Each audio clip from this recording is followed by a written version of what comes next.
My name is Carmen Rivera, and I'm 29 years old. 2 weeks before Christmas, my father called to tell me I wasn't welcome at our family dinner because my brother's new fiancé came from old money, and my social work job would make us look unsuccessful. A social worker, he said, the disappointment heavy in his voice. Diego needs this connection. What they didn't know, what none of them suspected, was what Grandmother Rosa had left behind. 7 days after that Christmas dinner, they appeared at my office, desperate and demanding. The fiancé had discovered something that shattered their perfect plans, and my brother's carefully constructed image was about to collapse in front of 600 witnesses. Before we continue, please take a moment to like and subscribe, but only if this story truly speaks to you. Comment your location and what time it is if you've ever been the family's black sheep. It began with that phone call 2 weeks before Christmas. I'd been working as a social worker for 7 years in the Bronx. My studio apartment was tiny, but I loved helping families navigate the system. 15 families on my caseload called me their lifeline, and their gratitude meant more than any corner office ever could. My brother Diego would laugh at that sentiment. Diego lived in a Tribeca loft that cost more monthly than I earned in 6 months. As a venture capitalist at Meridian Group, he collected Patek Philippe watches like I collected client success stories. His Aston Martin, parked in a private garage, cost more than most people's houses. Our parents' social media featured Diego exclusively. My son just closed a $50 million deal, or Diego's firm was featured in Forbes again. I appeared in maybe 2 photos over the past 7 years, always cropped to the edge. Carmen does important work, Dad would tell his golf buddies, but she's never going to make real money. Some people are meant for service, not success. The family hierarchy was carved in stone early. Diego got the master suite growing up. I got the room that used to be Dad's home office. Diego's achievements covered every wall. Mine were kept in albums in the garage. "We don't want to overwhelm the display," Mom would say, tucking away my social work awards whenever Diego brought home another trophy or plaque. But I carried a secret, one I'd guarded for 18 months since Grandmother Rosa died. The woman who raised me when my parents were building their careers, who spent her final year holding my hand while Diego was too busy closing deals to visit. Rosa Maria Rivera, who everyone thought was just a retired seamstress living in a rent-controlled apartment in Washington Heights. They had no idea about the documents locked in my safety deposit box. No idea about the empire she'd built one property at a time, or why she'd entrusted everything to me. "Her name is Victoria Ashford," Diego announced during our November family video call. "She's from the Ashford Hotel's Ashfords. Third-generation wealth, connections to everyone who matters." My mother actually gasped with delight. "Ashford? The same family that owns half of Connecticut?" Diego beamed, adjusting his camera to show more of his designer furniture. "We met at a charity auction. She said I had vision." I nearly dropped my phone. Victoria Ashford. I knew that family. Everyone in social services knew them. But I kept my face neutral. My professional smile locked in place. "She must be quite accomplished," Mom ventured, already imagining society page announcements. "Accomplished?" Diego laughed, that practiced chuckle he'd developed at Wharton. "Mom, she sits on 5 nonprofit boards. Her family endowed an entire wing at Mount Sinai. She summers in the Hamptons." I watched my parents lean into their screens, already planning the engagement party at the country club, imagining grandchildren at Exeter, the family name finally elevated to the circles they'd always envied. "When's she coming to meet us?" Dad asked eagerly. "Christmas dinner. I want everything flawless. The house, the meal." Diego paused, his eyes finding mine through the screen. The family presentation. There it was. That expression I'd seen countless times. The one that said I was a liability to be managed. I thought of Grandmother Rosa then. Those long evenings in her small apartment, where she'd lived by choice despite her wealth, teaching me about property law and tenant rights over her homemade flan. "People reveal their true character when they think you're powerless," she told me, her seamstress hands still nimble as she reviewed documents I helped her organize. "Never forget that, mija. Especially with blood relatives. She'd been right about so many things. About staying quiet. about letting people show you who they really are, about the power of patience and observation. I had no idea then how soon I'd need every lesson, or that Victoria Ashford, the woman my brother desperately wanted to impress, was about to become the catalyst for everything. Grandmother Rosa understood me in ways my parents never attempted. While they celebrated Diego's business school acceptance, Rosa would sit with me in her modest apartment, teaching me about real estate investment and housing rights over café con leche. "Your brother collects expensive toys," she'd observed once, scrolling through Diego's Instagram. "You collect changed lives. Which do you think matters when you're dying?" Rosa Maria Rivera had built her fortune invisibly, methodically. No one knew the Rivera Property Trust existed, let alone that it controlled 47 buildings worth over $13 million. She'd started with nothing. An immigrant widow at 28 with 3 children, working as a seamstress during the day and cleaning offices at night. By 75, she was secretly buying neglected buildings, fixing them up, and renting them at fair rates to working families across the Bronx and Harlem. Diego visited twice this year. Rosa had mentioned 8 months before she died. Stayed 20 minutes total, asked about my will during minute 15 both times. I'd been there every Wednesday and Sunday for 3 years. Not hoping for money. I didn't even know it existed. But because she was the only family member who truly saw me, who valued what I did. "The paperwork is with Harrison and Sons," she told me that final month, her voice still clear despite the illness. "Everything's arranged exactly as I wanted. Just remember, mija, money reveals character. It doesn't create it." I'd thought she meant a few thousand, maybe her small apartment. I'd signed papers as her executor, thinking I was just helping settle her modest estate. 3 weeks after her funeral, Robert Harrison himself had requested a meeting. That's when I learned about the trust, the properties, the conditions attached to every single asset in the family estate. "Your grandmother was extremely specific," he'd said, sliding thick folders across his desk. "She believed in testing people's values when they didn't know they were being evaluated." I'd kept everything secret for 18 months, watching, waiting, documenting. Now finally, the test was about to reach its conclusion. The call came December 10th, 2 weeks before Christmas. Dad's contact photo, him and Diego at some business conference, illuminated my phone during my lunch break at the community center. "Carmen, about Christmas dinner," he started without greeting. "We need to discuss the guest list." I set down my turkey sandwich. "Guest list? You won't be joining us this year." Through my office window, I could see kids playing in the community center gym. I focused on their laughter while my father explained my exclusion. "Victoria comes from a very distinguished family. Diego needs to make the right impression.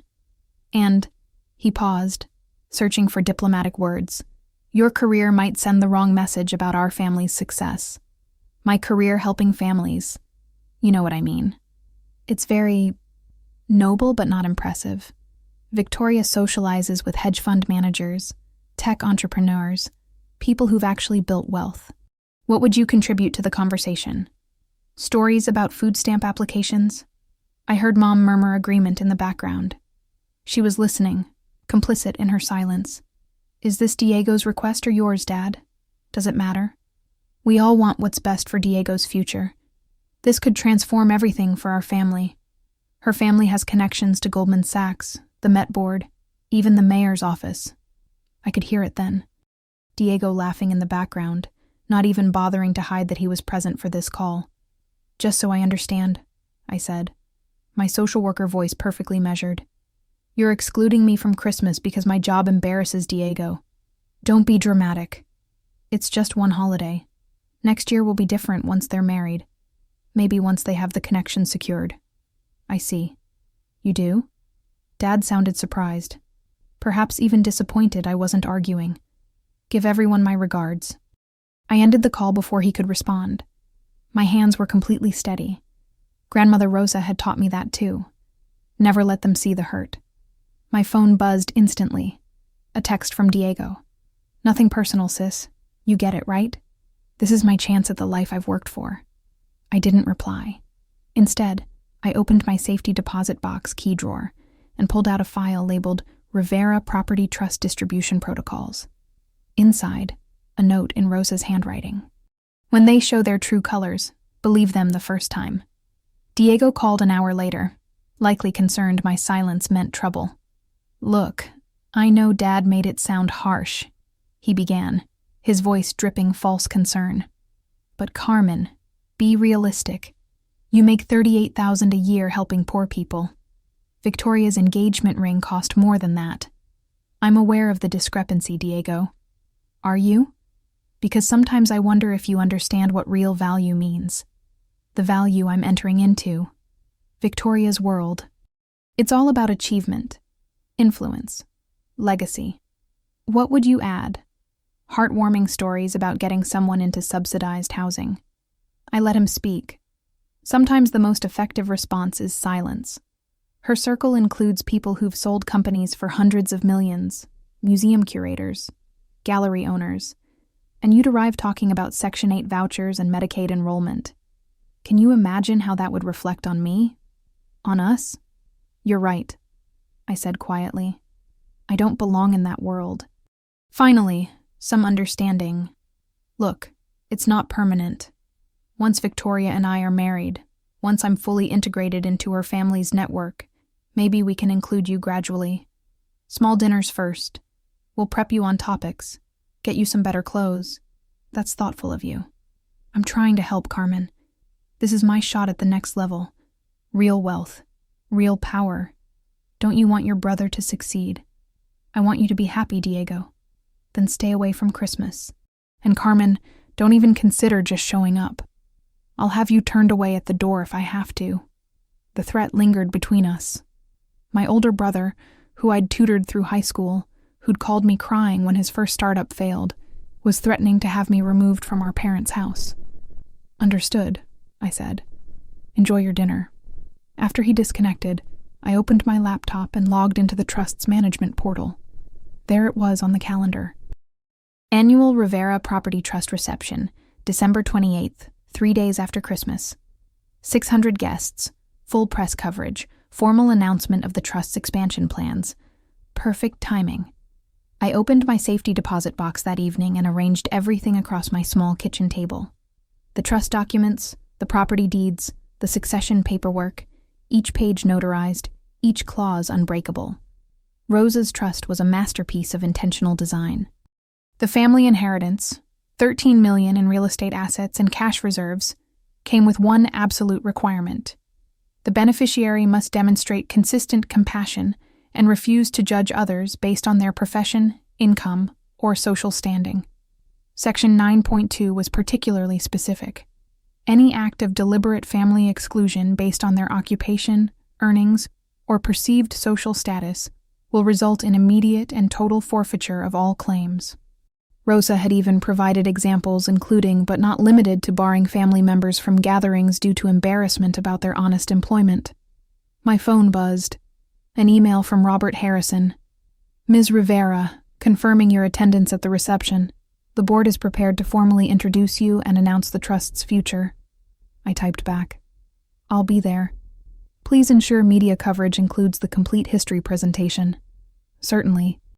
Your grandmother's recorded statement will play after your introduction. Recorded statement. I'd nearly forgotten. Rosa had filmed it 9 months before she died, sitting in Harrison's conference room. For the right moment, she'd said.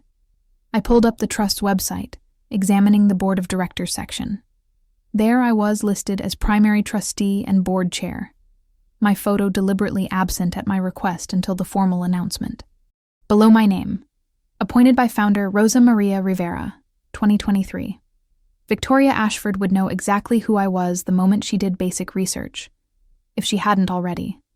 I considered warning Diego, preparing him. Then I remembered his words. I'll have you turned away at the door. Fine. I wouldn't go to Christmas. But the reception, that was Trust business. I sent one final email to the Trust's event coordinator. Please add 6 names to the guest list. The Rivera family and Victoria Ashford. Send the formal invitations directly to my office. I'll deliver them personally. My grandmother always said revenge was beneath us. But truth was sacred. If you've ever been excluded by family who thought you weren't successful enough, leave a comment. Your experience matters. And make sure to subscribe. The revelation coming next will change everything. Christmas arrived cold and snowing. I volunteered at the community center, serving dinner to 200 families who had nowhere else to go. My phone stayed quiet until 3 in the afternoon when Diego's Instagram story appeared. The dining room at my parents' Westchester house had been transformed. Crystal stemware I'd never seen before. China with platinum edges. Elaborate floral arrangements that probably cost more than my monthly rent. Diego posed with Victoria, his arm around her waist, her hand positioned to display an enormous emerald-cut diamond. "Perfect Christmas with my perfect future wife," his caption read. "Grateful for family who understand true success. #Ashford Rivera." Victoria looked uncomfortable in several photos. Her smile seemed forced, and in one unguarded shot, she was staring at something off-camera with a troubled expression. A text came through from Maria, my coworker friend. "Saw Diego's posts. Why aren't you there?" "Family thing," I replied. Vague, but true. "Carmen, what really happened?" I didn't elaborate. Instead, I scrolled through more of Diego's stories. Mom had posted too. "So proud of my successful son and his accomplished fiancée. Our family's future has never been brighter." 47 comments, all praising what a stunning couple Diego and Victoria made, how impressive the Ashford connection was, how far the Rivera family had come. My cousin Luis asked, "Where's Carmen?" Diego had replied, "She's busy with her work. You know how dedicated social workers are. Always on call." The lie slipped out so easily. My fortune cookie from the Chinese takeout that night read, "The truth always surfaces." Mr. Chen had impeccable timing with those cookies. I folded the fortune and placed it in my wallet next to the reception invitation I'd be hand-delivering in 3 days. 72 hours, until everything changed. My phone buzzed once more. An unknown Manhattan number. I almost ignored it, but instinct made me answer. "Carmen Rivera?" The voice was crisp, educated, careful. "Yes, this is Victoria Ashford. We need to talk." I didn't have to wait long for Victoria's call to have consequences. 6 days after Christmas, at 8 in the morning, someone hammered on my apartment door like they were trying to break it down. Through the peephole, I saw my parents. Dad's usually perfect hair was disheveled. Mom's makeup already smudged, though it was barely dawn. I opened the door in my work clothes, simple slacks and a sweater with snowflakes. "What happened? What did you say to Victoria?" Mom pushed past me, not waiting for an invitation. "What did you tell her about us?" "I haven't told Victoria anything. A lie. But technically accurate. Victoria had done all the talking during our brief conversation. Don't play games." Dad slammed the door behind him. "She called off the engagement yesterday, at the Ashford family's Christmas party, in front of 200 people. I poured coffee, noting neither parent had ever visited my small apartment before in 7 years. It took a crisis to bring them here. That must be devastating for Diego. Devastating? Mom's voice climbed registers. She walked into Harrison & Sons to discuss her family's legal matters and saw your name on the trust documentation. Your name, Carmen, as primary trustee and chair. Why didn't you tell us? Dad demanded. How could you hide something like this? The same way you hid excluding me from Christmas. That's completely different, Mom started. Is it? You didn't want me there because my job embarrasses Diego. Because I'm not successful enough for the Ashfords. Your words, Dad. Diego is devastated. He says you sabotaged him deliberately. I did nothing. Victoria discovered the truth herself. Fix this, Dad ordered, using his executive voice. Call Victoria. Tell her you'll transfer the trust. Whatever it takes. No. Mom's face went pale. Your brother's happiness depends on this. I understand. But I won't lie or give up Grandma Rosa's legacy to fix what Diego destroyed himself. You want the full story? I sat down my coffee. Come to the trust reception tomorrow night. Everything will be explained there. What reception? I handed them the engraved invitations I'd been keeping. The Rivera Property Trust annual reception. Black tie. 7A. The Plaza Hotel. Mom stared at the invitation, at Rosa's name in elegant calligraphy. Mother's trust? What trust? Bring Diego. And Victoria, if she's willing. She'll want to hear this. They left clutching those invitations like they might explode at any moment. The family pressure campaign started immediately. Diego arrived at the community center during my afternoon group session, looking disheveled in his $1,000 suit. "How could you?" he shouted, not caring that I had clients present. "You've always been jealous of me. Anything I accomplished." "Diego, I'm working." I excused myself from the group, leading him to my tiny office. "You poisoned her against me. Filled her head with lies about our family. I've never spoken to Victoria about you. Liar. She said she can't marry someone who excludes their own family from Christmas. Who's embarrassed by them? Where would she get that idea? From you, I thought, but didn't say. Mom called while Diego was still in my office. "Your father and I have decided. You need to renounce your position with this trust. Diego has worked too hard to have this opportunity destroyed, and I deserve to spend Christmas with my family." "That's petty, Carmen. We're talking about Diego's entire future. With the Ashfords. No, we're talking about consequences. What your grandmother would have wanted." Dad took the phone. "Be reasonable. Diego has built something real. His firm, his reputation. And I haven't? Working with families in poverty? That's service, not success." I hung up. Diego grabbed my arm. "I'll challenge the trust. I'll prove you manipulated Grandma when she was sick." "With what evidence?" "She was dying. She had cancer. Her mind was perfect until the end. Every document was witnessed by lawyers and doctors. You turned her against our parents. Against me. I visited her twice a week for 3 years, Diego. You came twice in the final year. For 20 minutes total." His face crumbled then. For a moment, I saw my older brother, the one who used to let me tag along to his high school basketball games. "Please," he whispered. "Victoria was everything. Everything I've been working toward. Then you should have been honest with her. About who we are. About me. I'll do anything. Come to the reception tomorrow. Listen to what Grandma Rosa recorded. Then we'll see." He left without another word, but I knew he'd be there. The possibility of salvaging his Ashford connection would guarantee it. Victoria called that evening. I hope I didn't cause too much trouble. Her voice was cultured, but warm. Nothing like the ice princess Diego had described. "You did what was right. I couldn't marry someone who was ashamed of his family, who lied about his sister being unemployed and unstable." He said what? That you'd never held a job. That the family had to keep you at arm's length because you had emotional problems. That you'd been in psychiatric facilities. Each lie landed like a punch. I'd had no idea how thoroughly he'd erased me. When I was meeting with our family attorney about the prenup, he mentioned the Rivera Property Trust. Your grandmother's trust. That's when I started asking questions. You could have told me yourself. Would you have believed me? Or thought I was the disturbed sister Diego described? Long pause. You wanted me to find out independently. I wanted you to know who you were really marrying. Someone who could erase his own sister to impress a wealthy fiancé. He's been calling constantly, begging for another chance, blaming you for everything. I know this will damage him professionally. Socially. No, Ms. Ashford. He damaged himself. I'm just refusing to hide it anymore. She was quiet for a moment. Your grandmother must have been extraordinary. She was. And she believed in accountability. Will you be at the reception? I'm the trustee. I have to give the keynote address. Diego will be there. He's desperate.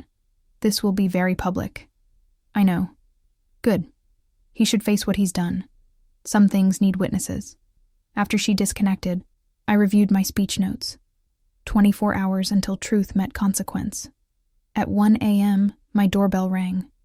Through the peephole, Diego stood in gym clothes, his face exhausted but determined. "We need to talk," he said when I opened the door. I let him in. He'd never visited before. I watched him take in my small space, the social work certificates on the walls, the photos of Rosa and me, the thank you cards from clients. "Modest place," he said, tone suggesting criticism. "Very you." What do you want, Diego? His demeanor shifted, desperation replacing attitude. I know about the inheritance. The 13 million? What inheritance? Don't pretend. The properties. The cash reserves. It's all in the trust documents, isn't it? How would you know that? I have contacts at Harrison and Sons. Questionable ethics, but unsurprising. And I'm the rightful heir. I'm the one who built a business, who represents this family's success. Built it for what? To impress people like the Ashfords? For my future. Do you understand what circles I operated in? The people I had to keep up with? You wouldn't understand. You're content being nobody. I'm content being myself. God, you're self-righteous. He stood, pacing exactly like Rosa used to. Always judging me for wanting more. She never judged you, Diego. She just saw clearly. What's that supposed to mean? Come to the reception. You'll understand everything. I'll contest the trust. Say you had undue influence over her. Try it. He moved closer, voice dropping. Or we could make an arrangement. You step down as trustee. Support my claim to the assets. And I'll take care of you. $2 million. Cash. Diego, there's something you should know. Rosa left a video statement for the reception. His face drained of color. What kind of statement? The kind that explains everything, including why she made the choices she did. You've watched it. Tomorrow night everyone will. He left without another word, his expensive cologne lingering. Spice bomb extreme. Costly and overwhelming, like his ambition. The morning of the reception, I sat in my quiet office at the community center, looking at Rosa's photo on my desk. Was I doing the right thing? Or was I just being vindictive? My phone showed 52 missed calls. Extended family, old friends, all suddenly interested in my life. The family group chat I'd been removed from 6 months ago had apparently exploded. Cousin Luis sent screenshots. Carmen is trying to steal Diego's inheritance. She manipulated Grandma while she was dying. Always knew she resented his success. Resented because I helped families instead of investing their money. I almost called Robert Harrison to cancel everything. Let Diego have the properties. Let my parents have their golden child. Let me disappear back into anonymity where they'd always preferred me. Then I looked at my wall of certificates and thank you notes. From families who'd kept their homes because I'd helped them navigate the system. From kids who'd stayed with their parents because I'd found resources. I opened my desk drawer and found the note Rosa had given me that last month. Stand firm for what's right, even if it means standing alone. I'm trying, Abuela, I whispered to her photo. My phone buzzed. A text from Victoria. The Ashford Family Foundation members are all confirming. Whatever you're planning has an audience now. Another from Robert Harrison. Video equipment tested. Full legal team present. Your grandmother would be very proud. 6 hours until the reception. I looked at my dress hanging on the door. Simple black. Borrowed from Maria. Nothing like the designer gowns that would fill that ballroom tonight. But I'd learned from Rosa. It's not the gown that matters. It's the documented truth in your briefcase. And mine was irrefutable. The reception is about to change everything. If you want to see how this story ends, subscribe with notifications on. You won't want to miss what happens when truth confronts privilege. 4 hours before the reception, I met Robert Harrison at his office. The conference table was covered in property deeds and legal documents, each tagged with colored markers. Your grandmother was extraordinarily thorough, he said, adjusting his reading glasses. Every scenario planned for, every challenge anticipated. She knew this was coming. She understood your brother's patterns. Ambition without integrity. He pulled out a tablet. The video statement is ready. She recorded it 10 months before she passed. 3 witnesses present. Myself, Dr. Martinez, and Judge Sullivan.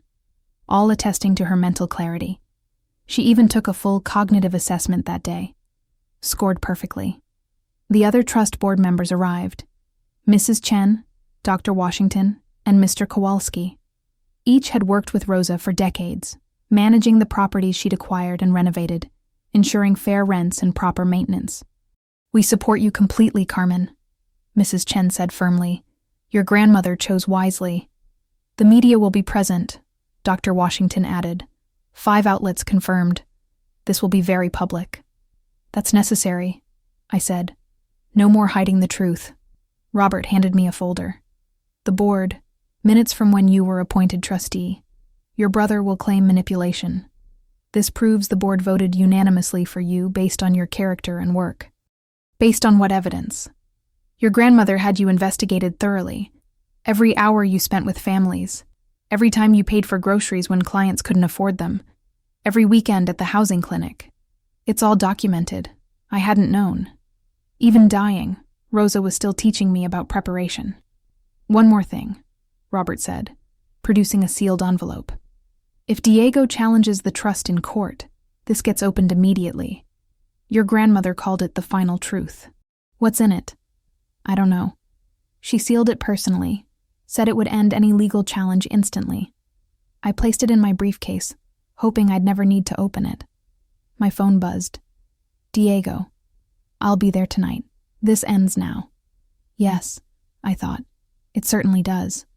By 3 Sao, Diego had launched his counteroffensive. LinkedIn, Facebook, even business publications. All featuring the same story. His mentally unstable sister trying to steal the family inheritance through elder abuse. Some siblings can't handle others' success, he'd written. Mental health crises are serious. I hope Carmen gets the treatment she needs before she destroys herself and our family name. The comments multiplied rapidly. His carefully built network responding immediately. Venture capitalists, business school classmates, startup founders he'd invested in, all expressing sympathy for his burden of a troubled sister. Mom called, nearly hysterical. What have you done? Diego's professional reputation is everything to him, and my dignity meant nothing to any of you. Stop this vendetta. Call off whatever you're planning tonight. Come to the reception, Mom. 7 p.m. Diego says you're planning to humiliate him publicly. No, I'm planning to reveal the truth. Dad took the phone. Carmen, be sensible. We're family. Are we? Because families don't exclude each other from Christmas for not being successful enough. Silence. That was a mistake. We realize that now. Only because I control something Diego wants. I ended the call and powered down my phone. The noise didn't matter anymore. Maria arrived with my dress and makeup. You're absolutely sure about this? They excluded me for being a social worker. Said my job was embarrassing. That I'd humiliate them in front of Victoria's important family. And now they'll learn that Rosa's important work was helping the exact people they looked down on. Justice. Just truth with documentation. I checked the time. 3 hours until the curtain rose. 3 hours until 29 years of being the family disappointment finally meant something. Help me with this zipper, I asked Maria. It's time to stop hiding. 1 hour before the reception, I stood in the Plaza Hotel's preparation suite, reviewing my speech one final time. The guest list glowed on my tablet. 600 confirmed attendees. Every major real estate developer in the city. Housing advocates. City council members. Robert Harrison knocked and entered. The press is here.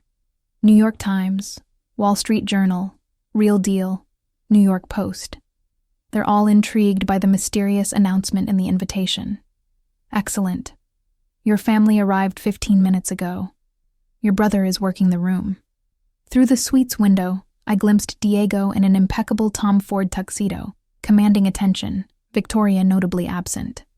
Mom and Dad flanked him in formal evening wear, their discomfort barely concealed under practiced smiles. He's telling people he's about to be announced as the new trustee, Robert said quietly. That tonight is his formal ascension to managing the family legacy. In a sense, he's right. This will be his moment. Victoria arrived with a group I recognized. Ashford Family Foundation board members. 6 of them in conservative evening wear. She caught my eye through the window, nodded slightly. Her expression was carefully neutral. Ms. Rivera, a young reporter with credentials, approached. Jennifer Park, New York Times. We understand there's a significant announcement about the Rivera family legacy at 8 p.m. Can you provide any preview? My grandmother believed in transparency. Tonight honors that belief. She typed rapidly, eager for more. I offered nothing additional. My phone, finally powered back on, showed 63 messages. I deleted them without reading, except one from Victoria. Whatever happens tonight, your grandmother would be proud. You're stronger than your family ever gave you credit for. Robert handed me the remote for the presentation system. The video is loaded. Just press this button when you're ready. I looked at my reflection. Simple black dress, Rosa's pearl necklace, my social worker ID badge still pinned to my purse strap. My quiet rebellion. Not the couture gown they'd expect from wealth, but exactly what Rosa would have chosen. Let's begin, I told Robert. It's time for the truth to speak. The Plaza Hotel ballroom sparkled like captured starlight. Enormous chandeliers cast prismatic patterns across 600 guests in their finest attire. Servers moved through the crowd with champagne. Cristal, I noted, remembering Diego's Instagram posts about proper champagne being the only champagne worth drinking. I entered through a side entrance, avoiding the main doors where Diego held court. He'd positioned himself prominently near the Rivera Property Trust banner, gesturing expansively to a circle of real estate executives, likely spinning tales of his impending leadership role. Carmen, Mrs. Chen, the board member, embraced me warmly. Your grandmother would have loved seeing this. Her legacy finally public. Rosa had always insisted on anonymity, buying buildings quietly, helping families without fanfare, never seeking recognition. Tonight would have simultaneously delighted and mortified her. Carmen Rivera, a distinguished silver-haired woman, approached. I'm Patricia Morgan. Your grandmother kept my family in our apartment for 20 years when other landlords would have evicted us. I never got to thank her properly. Before I could respond, others surrounded me. Tenants whose homes Rosa had preserved. Community organizers she'd funded quietly. Housing advocates whose programs she'd supported anonymously. None of them had known their benefactor's name until the invitations arrived. Across the ballroom, I watched my parents notice the attention surrounding me. Dad's face showed confusion, then concern. He whispered urgently to Mom, who scanned the crowd, then found me. Her expression shifted from puzzlement to alarm. Diego turned, following their gazes. Our eyes met across the sea of formal wear. For a moment, I saw uncertainty flicker across his face. Then he raised his chin. That Rivera pride Rosa always said was our family's fatal flaw, and started pushing through the crowd toward me. Ladies and gentlemen, the MC announced, dinner is served. Please find your tables. I'd arranged the seating meticulously. Diego at table 1, directly facing the podium with an unobstructed view of the presentation screen. Mom and Dad beside him. Victoria at table 2 with the Ashford Foundation board. Press strategically distributed throughout. As I took my seat at the head table, I felt 600 curious gazes. They'd come expecting routine speeches and polite applause. They were about to witness something far more significant, the public revelation of a family's carefully hidden dysfunction. Dinner was served. Chilean sea bass that Diego barely touched, too busy networking between courses. He'd managed to charm half his table, his laughter carrying across the ballroom as he told stories about growing up with grandmother Rosa, learning business principles and investment strategy from her. I ate quietly, watching his performance. He was skilled. I'd acknowledge that. Every gesture calculated, every anecdote designed to position himself as Rosa's obvious successor, the natural heir to her vision. As dessert arrived, Diego made his move. He stood, tapping his champagne flute with his knife until the room quieted. "Forgive the interruption," he said, his voice carrying perfectly. "All those public speaking courses on display, but I can't wait any longer to share something important." The MC looked confused, checking his program. This wasn't scheduled. As many of you know, I'm Diego Rivera, Rosa Rivera's grandson. He paused for calculated effect. And I'm honored to announce that I'll be taking a leadership position with the trust, working alongside our distinguished board to expand grandmother's vision of housing investment. Victoria stood abruptly. "Diego, that's not." "Oh, Victoria, always so modest." He laughed, that practiced chuckle. "Everyone, Victoria's Family Foundation, and the Rivera Trust, are planning major joint initiatives, the future of affordable housing development, led by this new partnership. That's not accurate, Victoria said firmly. And we're not engaged anymore, Diego. I made that very clear. The room buzzed immediately. Cameras that had been discreetly recording suddenly became obvious. Reporters leaning forward, sensing a story. Diego's composure fractured. This is a misunderstanding. My sister, he pointed at me, his hand trembling slightly. She's manipulated everyone here. She's not who you think she is. Security, Robert Harrison said quietly into his phone. No, Diego's voice rose. You all need to know the truth. Carmen is nobody. A social worker making nothing, contributing nothing. She tricked our grandmother, isolated her from family, stole this legacy that belongs to 2 security guards approached. But I stood, raising my hand. Let him finish. The room went completely silent.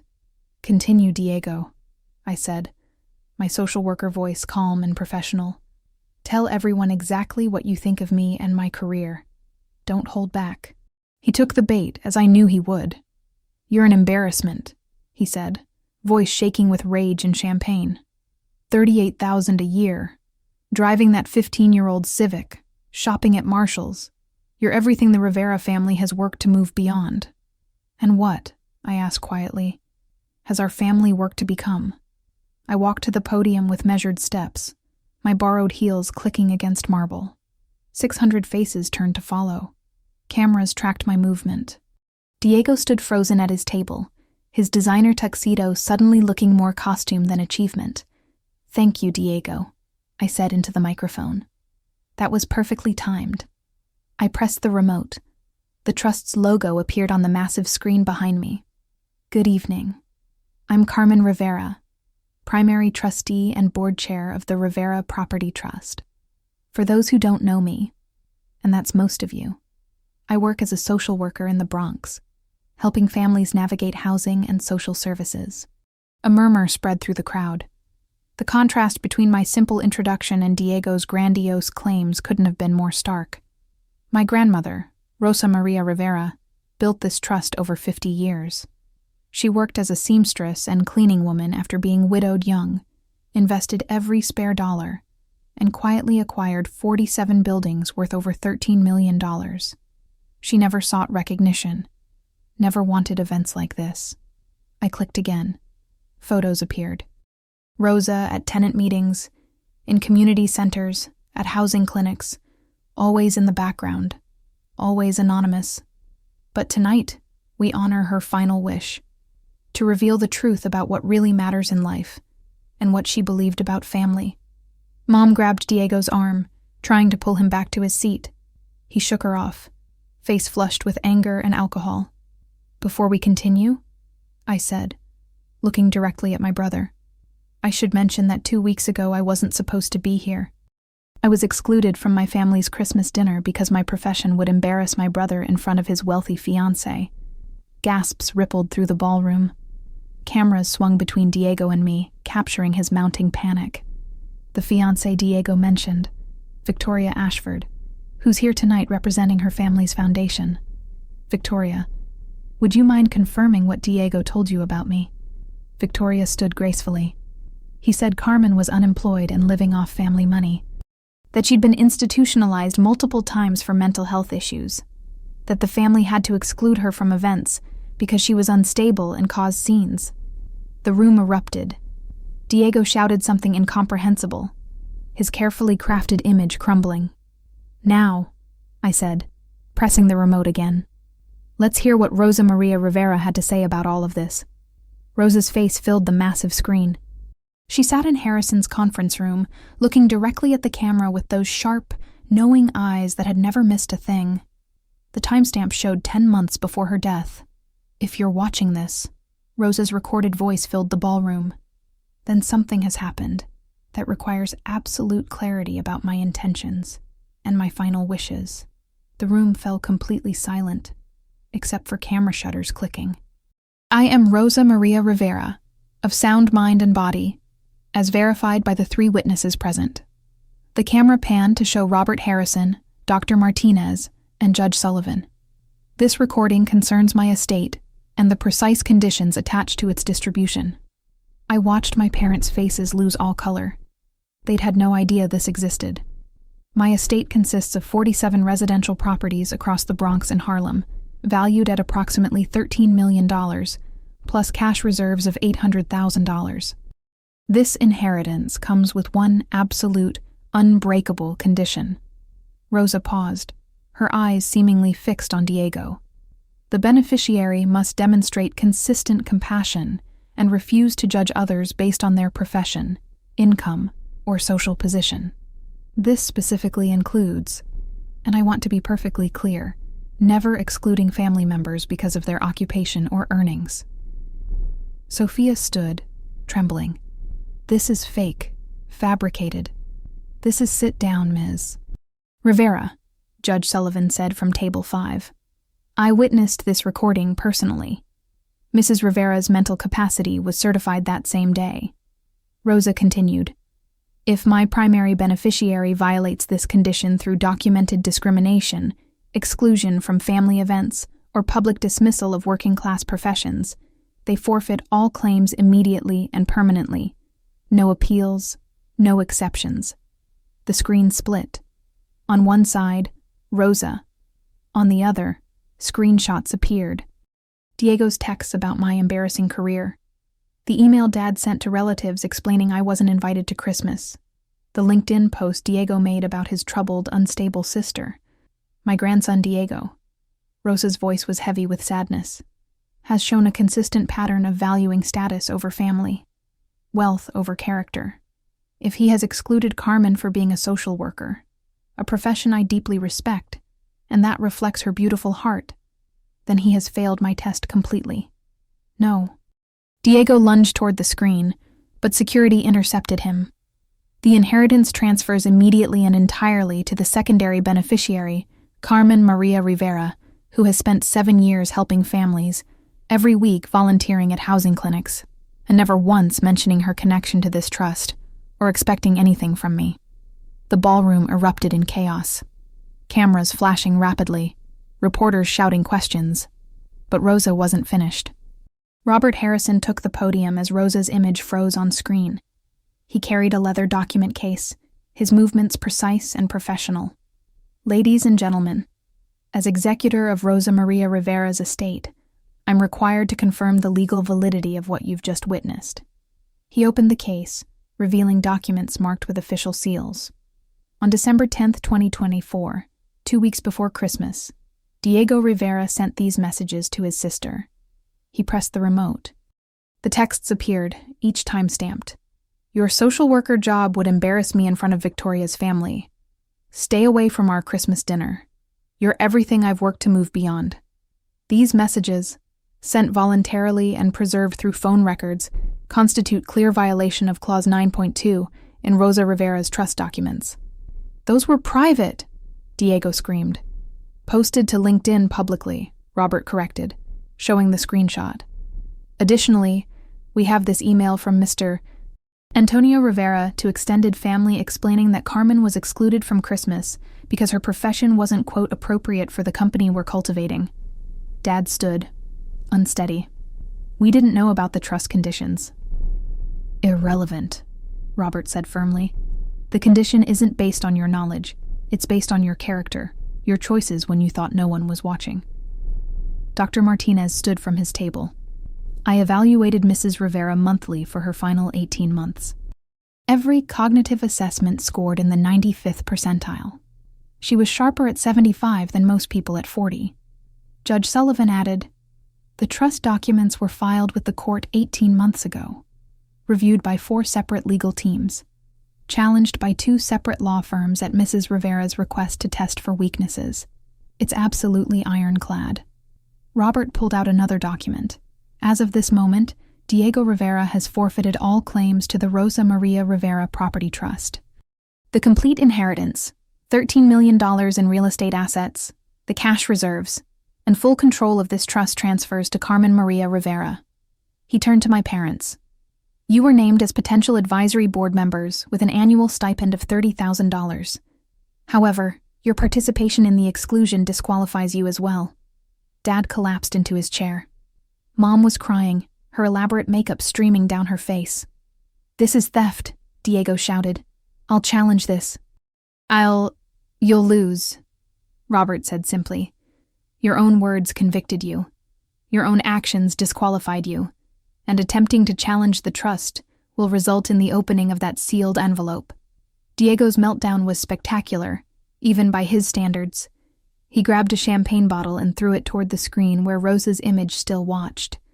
The bottle shattered harmlessly against the protective barrier in front of the projection surface. "You planned this."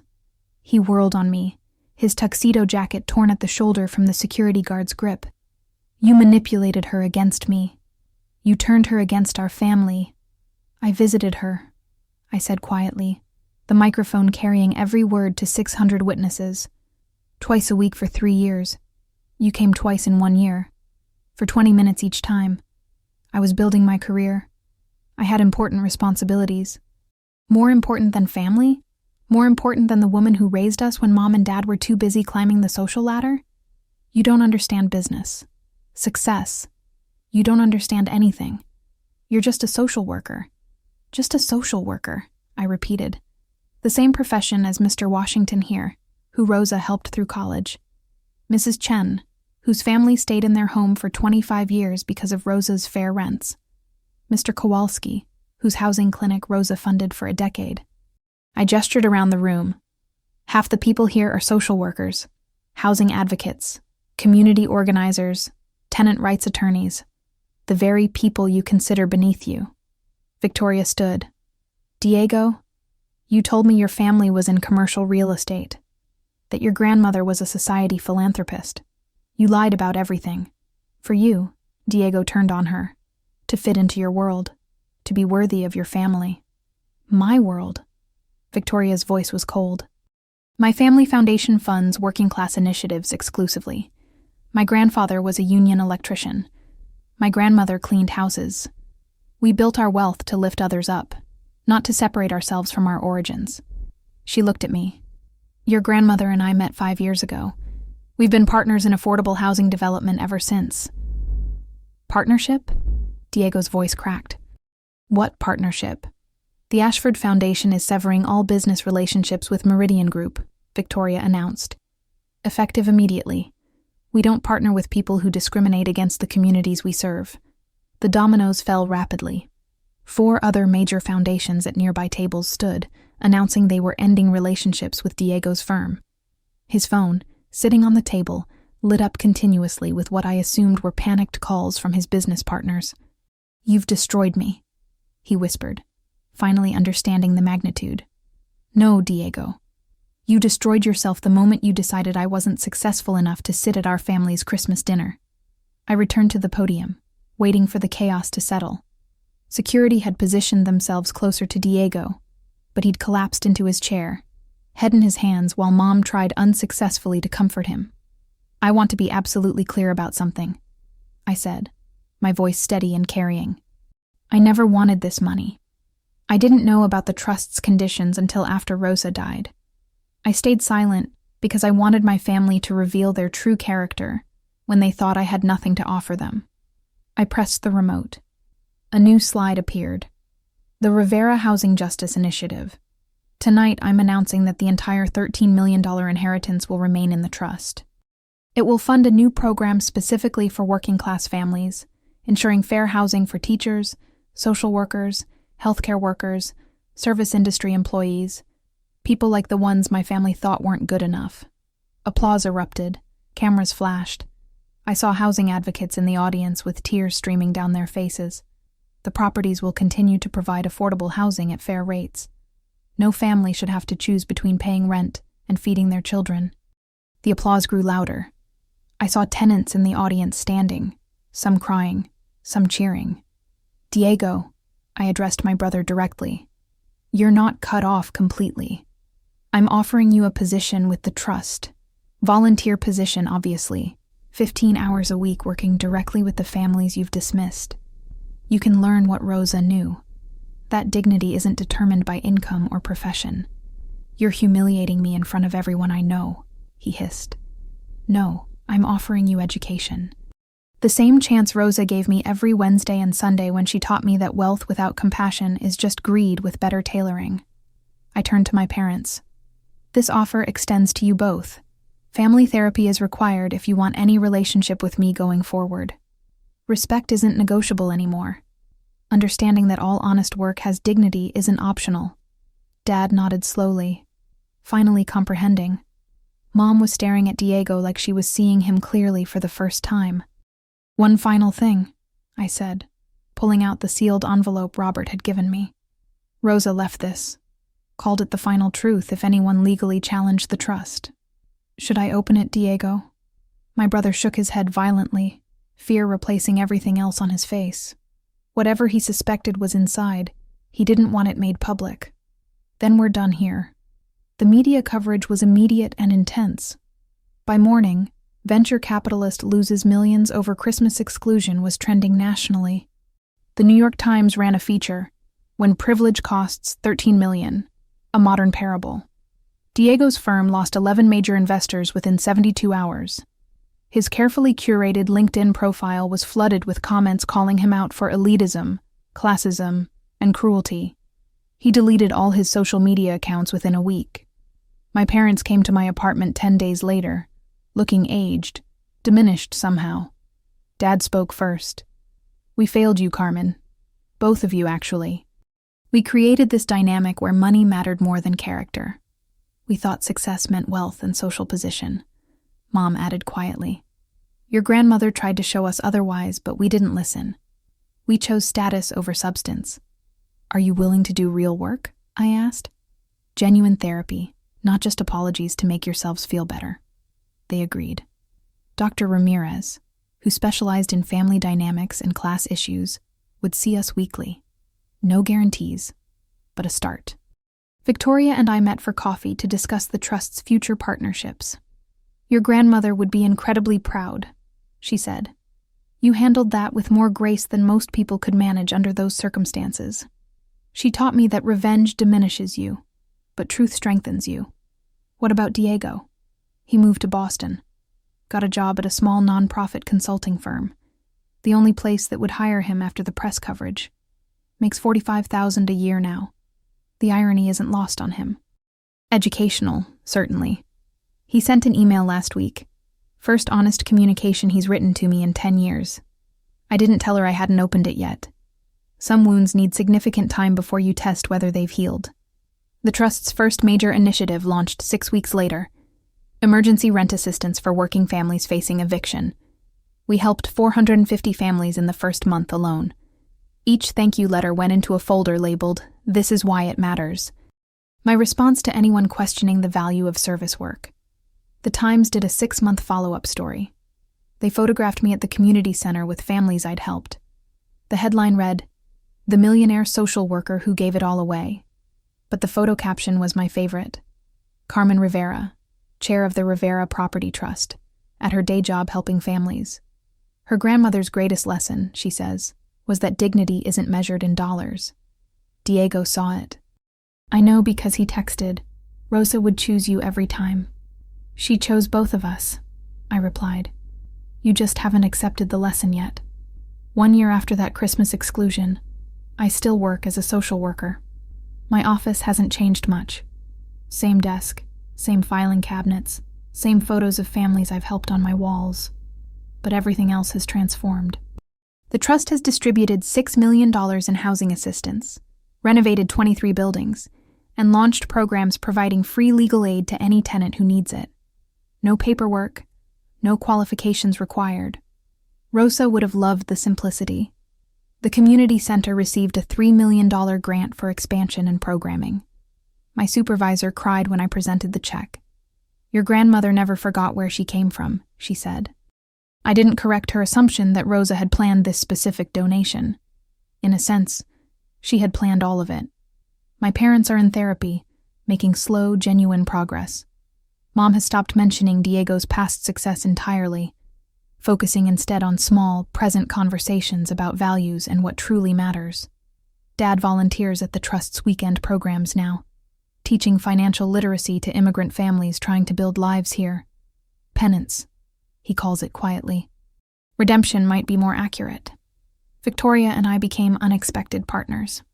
The Ashford Foundation joined with ours for a national initiative supporting working-class community development. We keep it professional, though sometimes I catch her watching me with something like respect, maybe even friendship, for choosing truth over comfort. Forbes named me Impact Philanthropist of the Year. I wore the same simple black dress from the reception to their photo shoot. The interviewer asked why I still did social work, when I could focus entirely on the trust. 15 families depend on me to help them navigate the system, I said. There's nothing more important than that. The article mentioned Diego once, noting he'd declined to comment.